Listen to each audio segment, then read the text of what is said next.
राज्य सरकारकडून राज्यपाल नियुक्त 12 आमदारांपैकी 7 आमदारांची नावं राज्यपालांकडे पाठवण्यात आली होती। त्यानुसार राज्यपालांकडे पाठवण्यात आलेल्या 7 नावांपैकी भाजपला 3, एकनाथ शिंदे यांच्या शिवसेनेला आणि अजित पवार यांच्या राष्ट्रवादीला प्रत्येकी 2 जागा देण्यात आल्या। भाजपकडून भाजप महिला आघाडीच्या प्रदेश अध्यक्ष चित्रा वाघ, पक्षाचे प्रदेश सरचिटणीस विक्रांत पाटील आणि वाशिम जिल्ह्यातील बंजारा समाजाच्या पोहरादेवीचे महंत बाबूसिंग महाराज, एकनाथ शिंदे यांच्या शिवसेनेकडून माजी खासदार हेमंत पाटील आणि माजी आमदार मनीषा कायंदे, तर अजित पवार यांच्या राष्ट्रवादीकडून छगन भुजबळ यांचे पुत्र पंकज भुजबळ आणि इद्रिस नायकवडी यांना विधान परिषदेची आमदारकी देण्यात आली आहे। या 7ही नेत्यांनी आमदारकीची शपथ घेतली आहे। परंतु विधानसभा निवडणुकीच्या तोंडावर गेल्या 4 ते 5 वर्षांपासून रखडलेल्या विधान परिषदेतील राज्यपाल नियुक्त आमदारांची नियुक्ती आत्ताच का केली गेली? राज्यपाल नियुक्त आमदारांचं प्रकरण उच्च न्यायालयात प्रलंबित असताना आमदारांची निवड कशी काय करण्यात आली, असा सवाल विरोधकांकडून उपस्थित करण्यात आलाय। यासंबंधी ठाकरे गटाचा नेमका आक्षेप काय आहे आणि महायुतीने नेमका कोणता डाव साधलाय, हे प्रकरण उच्च न्यायालयात का प्रलंबित आहे, हे आपण या व्हिडिओतून जाणून घेणार आहोत। नमस्कार, मी Madhuri Kumkar, for the people news मध्ये आपलं स्वागत। व्हिडिओला सुरुवात करण्यापूर्वी चॅनलला सबस्क्राइब करा, लाईक व फॉलो जरूर करा। राज्यपाल नियुक्त 12 आमदारांच्या नियुक्तीचा निकाल उच्च न्यायालयात प्रलंबित असताना 12 पैकी 7 आमदारांची नियुक्ती करण्यात आली आहे।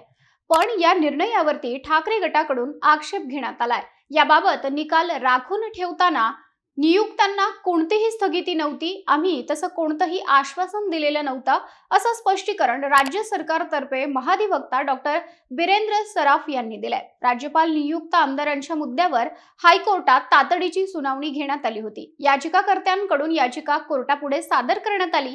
निकाल राखून ठेवताना कोर्टाकडून कोणतेही निर्देश नव्हते, असा युक्तिवाद याचिकाकर्त्यांनी कोर्टात केला। त्यानंतर आम्ही कोणतंही आश्वासन कोर्टाला किंवा याचिकाकर्त्यांना दिलेलं नाही, असं महाधिवक्ता म्हणाले।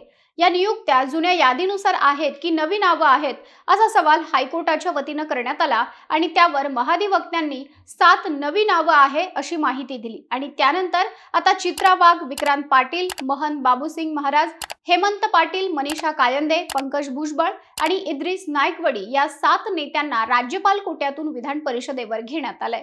या 7 पैकी चित्रा वाघ, हेमंत पाटील आणि मनीषा कायंदे यांना विधान परिषदेवर संधी देऊन त्यांचं राजकीय पुनर्वसन केल्याचं बोललं जात आहे।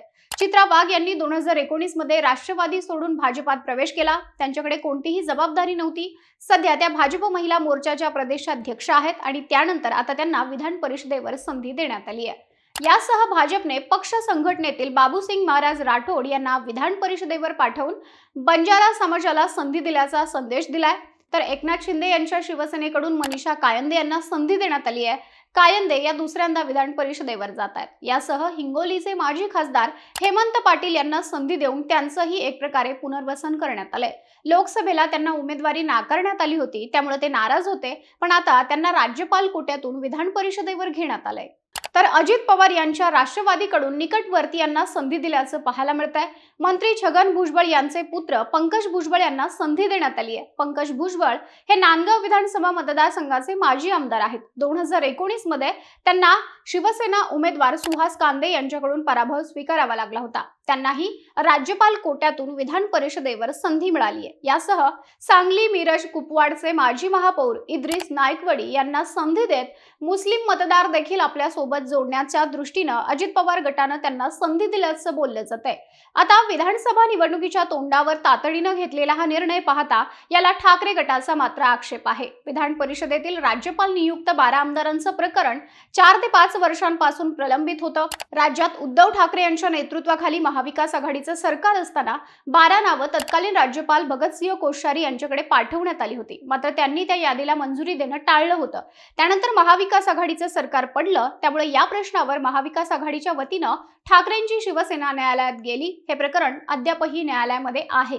असं असताना 12 पैकी 7 जणांची नियुक्ती करण्यात आली आहे। यातही विशेष बाब म्हणजे 7ही जागांवर राजकीय नेत्यांची वर्णी लावण्यात आली आहे। खरं तर वाङ्मय, शास्त्र, कला, सहकारी, चळवळ आणि समाजसेवा या क्षेत्रांमध्ये विशेष ज्ञान किंवा व्यावहारिक अनुभव असणाऱ्या व्यक्तींची विधान परिषदेवर राज्यपालांकडून नियुक्ती केली जाते। त्यामुळे राज्यपालांनी विविध क्षेत्रातील व्यक्तींच्या नियुक्त्या करणं अपेक्षित असताना राजकीय नेत्यांना संधी देण्यात आली आहे, तर रिक्त 5 जागा या इच्छुकांना आशेवर ठेवण्यासाठी हा निर्णय घेण्यात आल्याचं बोललं जात आहे. तुम्हाला राज्य सरकारच्या या निर्णयाबाबत आणि निवड करण्यात आलेल्या या 7 नवनियुक्त आमदारांविषयी काय वाटतं? तुमचं मत कमेंट करून सांगा. व्हिडिओ आवडल्यास लाईक करा आणि फॉर द पीपलला यूट्यूब, फेसबुक व इंस्टाग्रामवर सबस्क्राईब, लाईक व फॉलो करायला विसरू नका.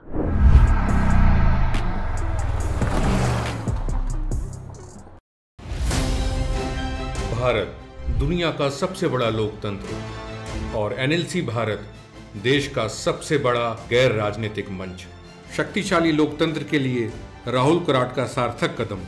मुंबई में हुआ ऐतिहासिक प्रथम राष्ट्रीय विधायक सम्मेलन.